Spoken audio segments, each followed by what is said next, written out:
প্রথমত এটা rule 28 violet করছে, হয় না। দ্বিতীয়ত পশ্চিমবাংলার 2-3টে জেলা একই এপিক কার্ড কি করে হবে?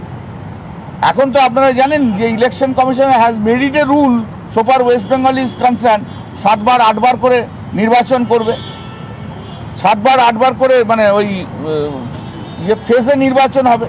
তা একটা ইলেকশন হয়ে গেলে বর্ধমান থেকে হয়ে গেলে তারপর যখন হুগলিতে ঢুকবে, হুগলি থেকে যে আবার সে নর্থ 24 পরগনায় ঢুকবে, এটা তো হতে পারে না, এটা ইললিগাল। এবং আরেকটা বড় ব্যাপার হচ্ছে যে নির্বাচন কমিশন লাস্ট অনেক বছর ধরে এই জিনিসটা চলছে। ইলেকশন কমিশনের যদি ইন্টিগ্রিটি পুরোটাই নির্ভর করছে নির্বাচনটা কিভাবে কোন পদ্ধতিতে ঠিকমতো পদ্ধতিতে করেছে কিনা তার উপর নির্বাচন করছে। তো মানুষের কনফিডেন্স কোনখানে? মানুষের কনফিডেন্স তো ভোটার লিস্ট, মানুষের কনফিডেন্স তো এপিক কার্ড।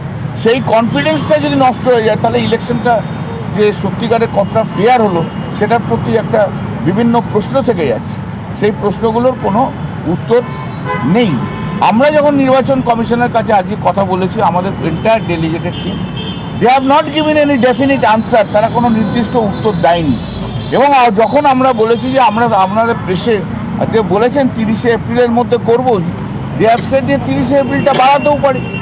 বারবার যে কোশ্চেনটা হচ্ছে যে আপনি টাইম লিমিট করছেন, কত সংখ্যার এরকম এপিক কার্ড নাম্বার ডুপ্লিকেসি আছে, ট্রিপ্লিকেসি আছে, সেটা আগে আইডেন্টিফাই না করলে কি করে এটা করা যাবে? সেটা তো করা যেতে পারে না, সেটা হয়ও না। তা আমরা কোনো সে ব্যাপারে সদুত্তর কোনো পাইনি। একটাই উত্তর দিচ্ছে যে সবাই মিলে কাজ করতে হবে, এটা আমরা জানি, সবাই মিলে কাজ করতে হয় আমরাও জানি। কিন্তু ইলেকশন কমিশন যদি ঠিকমতো কাজ না করে তাহলে সবাই মিলে কাজটা কী করে হবে? আসল কাজটা তো, আসল জায়গাটা তো ওদের হাতেই রয়েছে। তো we are not satisfied with the answer of the election commission which has been given. আমাদের যে উত্তর দিয়েছে আমার মনে হয় না যে আমরা কেউ স্যাটিসফাইড, কোনো জায়গাতে আমরা স্যাটিসফাইড নই। আমাদের যে ইস্যু রেজ করেছে আমাদের মাননীয় মুখ্যমন্ত্রী মমতা বন্দ্যোপাধ্যায়, সেই ইস্যুর কোনো এখনো পর্যন্ত কোনো রিপ্লাই নেই। আমি আবার বলছি, তো পশ্চিমবাংলায় এরকমও এসছে আমার কাছে কেস যে পশ্চিমবাংলায় একই এপিক কার্ডের 3টে জেলাতে রয়েছে, 3টে জেলায় 3টে জেলায় তার নাম দিয়েছে। Forget about Haryana, forget about Uttar Pradesh, forget about. কেন এটা হচ্ছে? এবং সবচেয়ে বড় কথা হচ্ছে যে অদ্ভুতভাবে একটা জিনিস আমরা দেখতে পাচ্ছি যে এই হরিয়ানা, উত্তরপ্রদেশ বা ওই গুজরাট, এই যেখানে বিজেপি শাসিত রাজ্য, সেই রাজ্যের কি করে হচ্ছে? এবং যে সমস্ত জেলায়, যে সমস্ত জায়গায়, পশ্চিমবাংলার যে সমস্ত জায়গাতে এইরকম একটা এপিক কার্ডের বিরুদ্ধে 2-3টে করে নাম রয়েছে পশ্চিমবাংলার বিভিন্ন জেলায়, সেখানে দেখা যাবে বিজেপির এমপি রয়েছে কিংবা বিজেপির এমএলএ রয়েছে।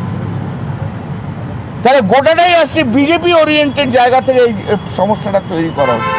এর একটা সলিউশন দরকার আছে, সেটা এখনো হয়নি, কিছু তার সদুত্তর হয়নি। আমরা জানি না কি করে হবে, তবে এই জিনিসের আমরা প্রতিবাদ তো করেছি। আগামী দিনে হোল ইলেকশন প্রসেস আজকে ইজ ইন কোশ্চেন। আমরা একথাও বলে এসেছি যে দেখুন, লাস্ট ফিউ ইয়ার্স ধরে, বেশ কয়েক বছর ধরে আপনাদের ইলেকশন কমিশন নিয়ে কিন্তু প্রশ্ন উঠেছে, 2024-এর রোল নিয়ে কিন্তু প্রশ্ন উঠেছে, পার্লামেন্টে উঠেছে, এবং বিভিন্ন বিরোধী দলরা তারা কিন্তু আপনাদের নিয়ে প্রশ্ন করছে যে হঠাৎ করে ভোটার বেড়ে যাওয়া, এটা নিয়ে কিন্তু প্রশ্ন হচ্ছে। সেই প্রশ্ন থেকে আপনাদের বেরিয়ে আসার কি রাস্তা আছে? We have not got any answer from the election commission. BJP কল্যাণদা, বিজেপি তরফ থেকে বলা হচ্ছে যে তারা আপনাদের দেখে নয়, তারা আগে থেকেই প্ল্যান করে রেখেছিলেন তারা নির্বাচন কমিশনে আসবেন, এবং যদি তারা স্বচ্ছ নির্বাচন চায় তৃণমূল কংগ্রেস, তাহলে এপিক কার্ডের ক্ষেত্রে বায়োমেট্রিক চালু করুন। যদি তৃণমূলের যে বিজেপি কেন এসেছিল আমি তো জানি না, কারণ একটা বিশাল বড় ঘর রয়েছে দিল্লিতে, একটা বড় ঘর রয়েছে, সেই ঘরের একটা জায়গায় সেন্ট্রাল গভর্নমেন্ট বসে, আরেকটা ঘরে ইলেকশন কমিশন বসে, আরেকটা ঘরে সিবিআই বসে।